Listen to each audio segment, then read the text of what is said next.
Well, hello there, ladies and gentlemen, and welcome to part 3 of my winter attempt at the 4-state challenge. And I am finally back on the Appalachian Trail. Oh, wow. It feels so good. Ow! Actually, it feels good, but if you look at the trail, it may be harder to see, but the trail is not quite as snowy as I thought. It should be maybe even melted by the time I start the challenge in about 4 days. If not, I'm putting some tracks in the snow now to follow on my way up. But I've waited a couple days because of this winter storm, like crazy weather that we've had. And the whole family thought it was just a better idea that I waited about 3 days and hit this better patch of weather, which has got its pros and cons. It was going to be much colder, and now I'm going to have warmer temperatures for my trip, but everything's thawing, so I'm getting right now pretty sloppy trail. And to make things worse, my nights are still going to be below freezing, so it'll kind of get sloppy during the day, and then these first couple days I have a feeling I'm going to have some ice. So I did bring my crampons just in case.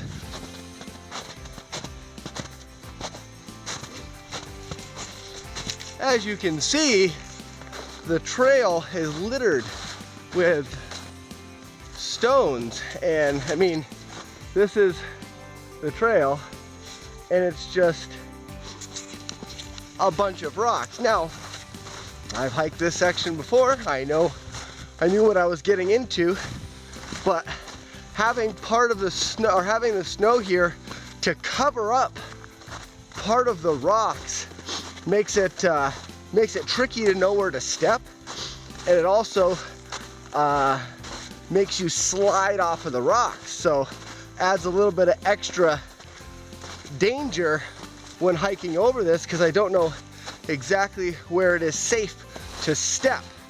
Now, with that said, I'm not having that hard of a time, and I'm still making pretty decent time through here. But when I come back through here, I will be on, whoa, I almost fell. I will be on mile 40 or 39 or so when I come through here in about 4 days. Now, being able to maneuver at that stage of exhaustion is going to be pretty difficult, so keeping my fingers crossed that in the next 3 days and 3 to 4 days, I know it's supposed to warm up. Keep my fingers crossed that this snow melts off. I'd rather have the rocks visible.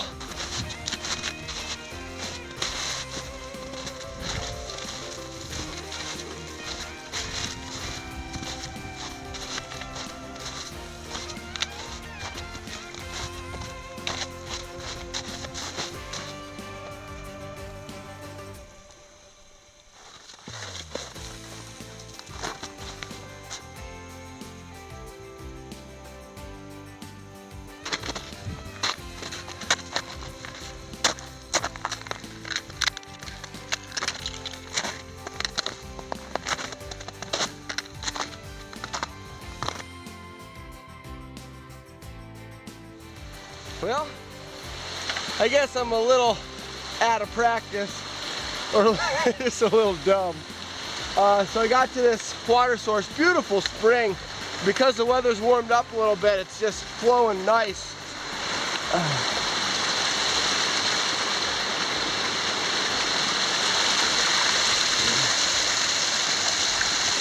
It comes right out of the rock, and it's crystal clear, super good looking.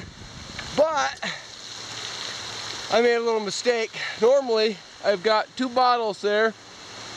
I don't know if you see them both. One's for clean water, which is filtered, and one's for water that I get off the trail. Well, let me adjust this. Well, I got to that and saw how nice the water was, and I drank all the water I had and filled up both bottles. And I didn't filter one of them. So now I have 2 dirty bottles.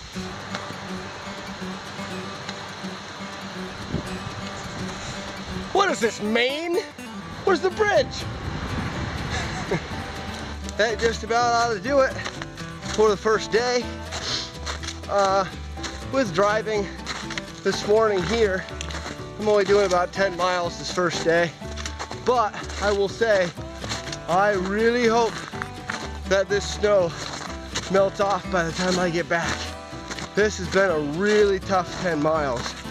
And knowing that it's gonna be the final 10 miles, but to make it worse, for the past 2 miles or so, someone came in here, must have been yesterday or so, and hiked, and they've left their footprint, which would be okay, but it's been cold enough that their footprints are frozen solid, and there's no stepping in their footprints, and because they're frozen solid, no matter where you step, it turns your foot or turns your ankle, and it's actually kind of painful.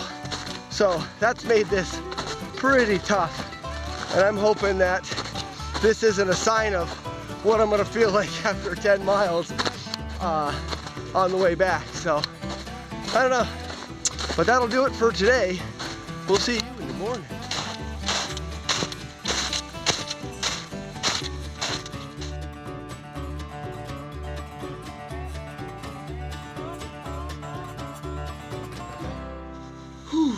Well, good morning, ladies and gentlemen. It was cold last night. Very cold. But I'm getting my breakfast. I thought I would chat a bit about what I packed for food.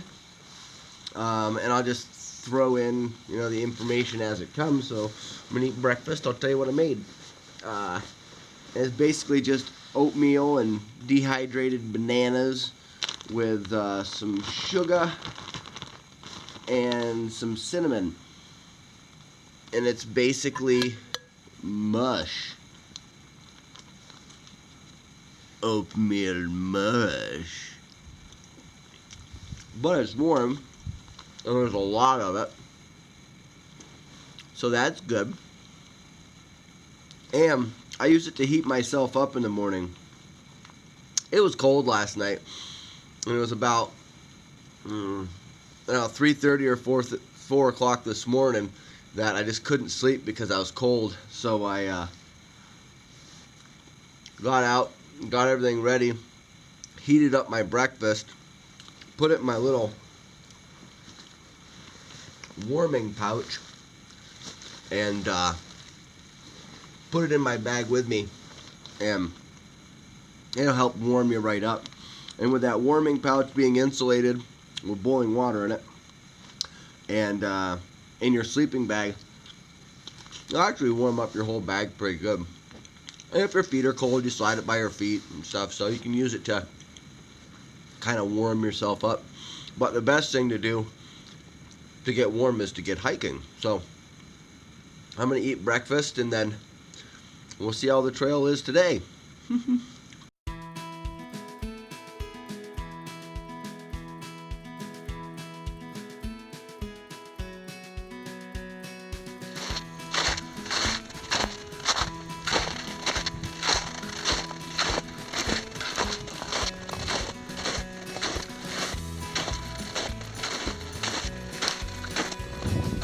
Here's a bit of advice for people that are getting into hiking.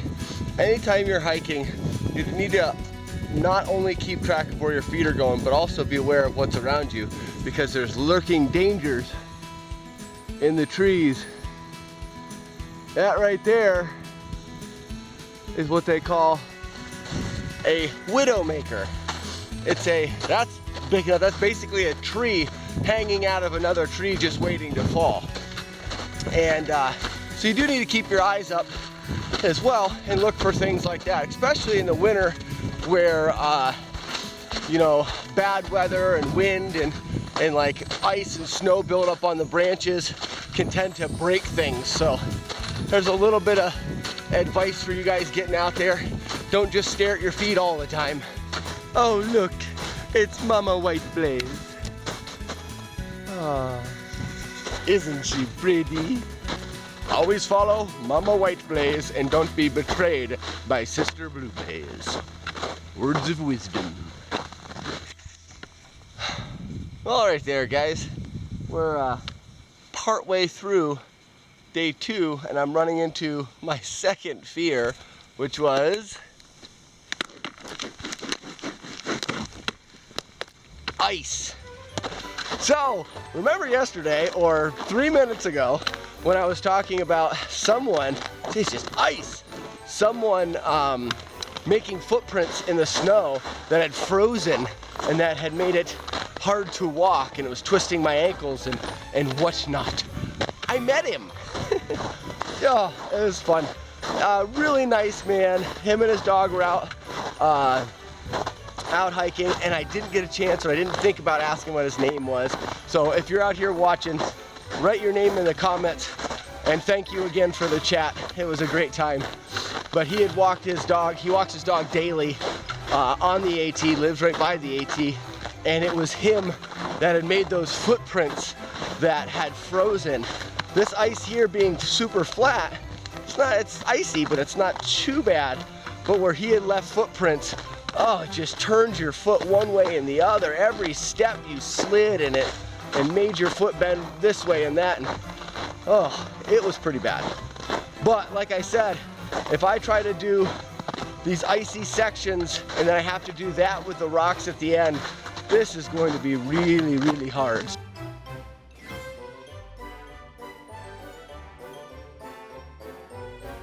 Someone must have heard how much I love to walk in frozen footsteps. The trail is covered in them. These wouldn't be so bad if they weren't just frozen. Ugh.